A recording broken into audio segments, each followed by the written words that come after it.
As the U.S. rushes to boost its missile defenses against a threatened North Korean nuclear attack, President Obama has been talking tough about Iran's nuclear program, using words like red line, saying all U.S. options are on the table. All this comes as he prepares to head off to the Middle East in the coming days, his first official visit as President of the United States to Israel. Joining us now is Israel's ambassador to the United States, Michael Oren. Mr. Ambassador, thanks very much for coming in.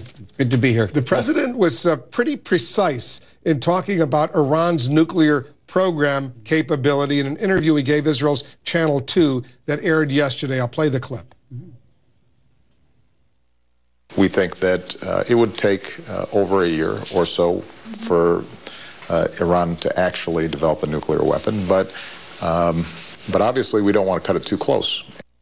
Is that your assessment, the Israeli government's assessment, that it would take a year between now and a year for Iran to develop a nuclear weapon? Well, we certainly appreciate the reaffirmation of President Obama's commitment to prevent Iran from acquiring nuclear weapons. We're signed on to that program. Now, our intelligence analysts, together with American intelligence analysts, look at the Iranian nuclear program. We see many of the same things. We draw many of the same conclusions. But I'll just refer you back to something that Prime Minister Netanyahu said at the General Assembly last September, where he said the main issue is not when Iran gets a nuclear weapon or even how long Iran takes to get a nuclear weapon. The one question is, when can we no longer prevent Iran from getting a nuclear weapon? Because the Iranian program is not only just building up on its nuclear stockpile, it's also moving underground, and there's going to be a point where we'll no longer be able to prevent them, and that point is not in the distant future. That's not a year from now. Not in the distant future. So when is it? Well, back in September, the Prime Minister said it would be sometime in the summer. This coming summer. And so is that the current Israeli intelligence assessment, that by this summer, that red line, if you will, where Iran has a capability to develop a nuclear bomb takes place? It's not just the capability, it's when we can no longer see it. Just last week, the Iranians announced that they're building 16 new nuclear sites. I guarantee you they're not going to be above ground. They're installing centrifuges, IR-2 centrifuges, that will triple the time that they can put out enriched uranium.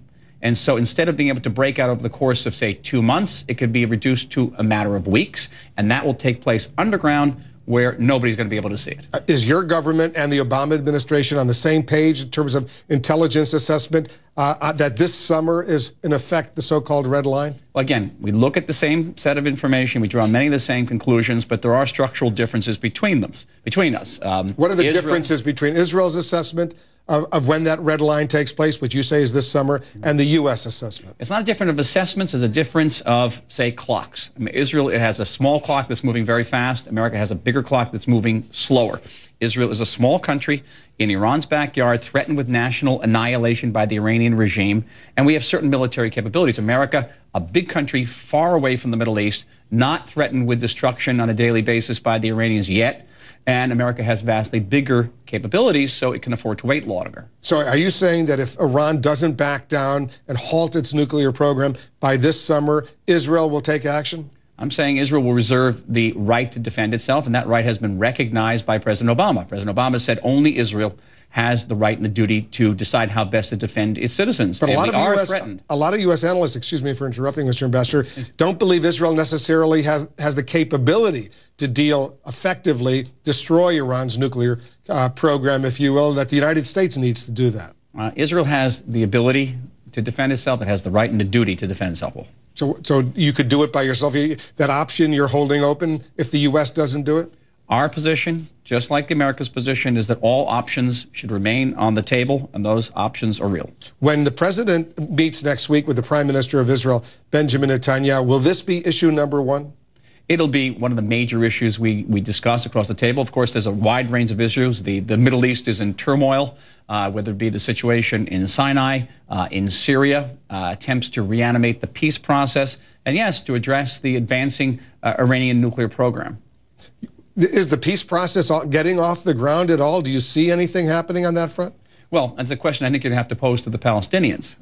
We, together the president with the United will States, meet with the Palestinian leadership in Ramallah. And I expect he'll pose that question to them. We, together with the United States, share the same policy. We call for the resumption of direct talks without preconditions to discuss all the core issues, refugees, borders, Jerusalem security, to reach a solution based on 2 states for 2 peoples. The Palestinians are not there. For most of the last 4 years, they've refused to negotiate. We hope they'll come and rejoin us at the negotiating table. They blame Israel's continued expansion of settlement activity on the West Bank.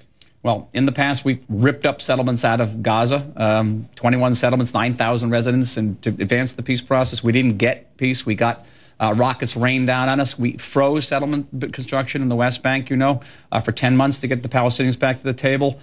Palestinians have a lot of preconditions. It's not just settlements. We have no preconditions. We have a lot of things that we have the Palestinians to do, but we don't form them as preconditions.